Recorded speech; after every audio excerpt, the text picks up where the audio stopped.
सबसे पहले तो आप ये बात ध्यान रख लीजिए कि आप जैसी भावनाएं बनाओगे वैसे विचार आपके अंदर से उठते हैं।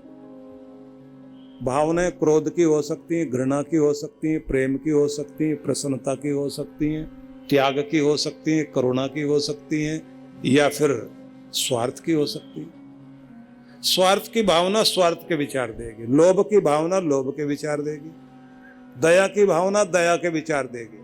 और जैसे विचार आएंगे फिर वैसे एक्शन, वैसे कर्म होने शुरू होंगे।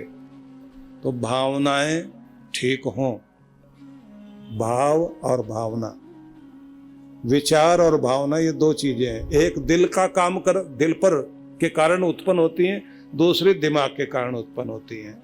हम लोग भावनाओं से जब सोचते हैं, दिमाग से कोई कितना भी समझाता रहे, दिमाग से लोग समझाते हैं पेड़ नहीं काटने चाहिए, लोगों को नहीं समझ में आता।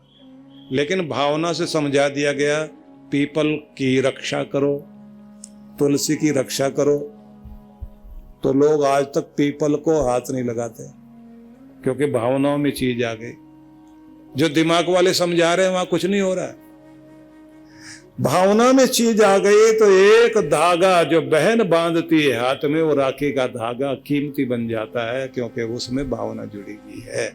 इसलिए ध्यान रख लीजिए, सब कुछ भावना है। और आप ये भी सोचिए कि वो करवा चौथ के दिन जो पत्नी सारा दिन भूखी बैठती है अपने पति के मंगल कामना के लिए, तो भूखा रहने से अगर पति की उम्र बढ़ती हो तो फिर तो रोज रहना चाहिए।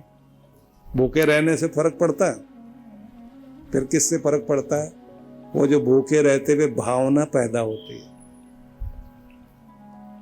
जिसके लिए अन्न जल क्या सब कुछ त्यागा जा सकता है, जिसके लिए मन केंद्रित करके भगवान से प्रार्थना की जाती है, मेरा सुहाग अखंड रहे, अचल रहे, इनकी लंबी उम्र हो। और यही मुझे दुनिया से विदाई दें, मुझे घर लेकर आए थे और दुनिया से विदाई के समय भी मैं सुहागन होकर जाऊं, ऐसी कामना करती हैं महिलाएं। हालांकि दोनों तरह की बातें हैं, आजकल थोड़ा उल्टा उल्टा हो गया। स्वामी विवेकानंद जब अमेरिका गए थे तो उन्होंने देखा कि यहाँ बहुत जल्दी लोग रिश्ते तोड़ देते हैं, रिश्तों की कोई कद्र नहीं। अंगूठी उतार दी तो रिश्ता उतर गया, अंगूठी पहन ली तो रिश्ता जुड़ गया। तो उनको लगा कि बहुत अजीब देश है। तो एक जगह उन्होंने देखा, एक कब्र के पास एक महिला पंखा कर रही थी, पंखा करते हुए बैठी हुई, ताजी मिट्टी थी। उन्होंने पूछ लिया, बहन तुम तो बहुत धन्य हो, तुम्हें अपने पति के प्रति इतना प्यार है कि अपने पति को अभी भी ठंडक पहुंचा रही हो हवा करते हुए। बोले नहीं नहीं नहीं, आप गलत समझ गए। उन्होंने कहा था जब तक मेरे कब्र की मिट्टी सूख न जाए तब तक शादी मत करना, तो मैं जल्दी जल्दी सुखा रहे हैं। तो जो मंगल कामना की जाती है भारत में, अभी भी देखा जाए तो 99% तो वही महिलाएं हैं जो कहना चाहिए, जिनको देखकर कहा जाए कि भारत का गौरव है, वो भारत का मान है, भारत की संस्कृति जिनके कारण धन्य है।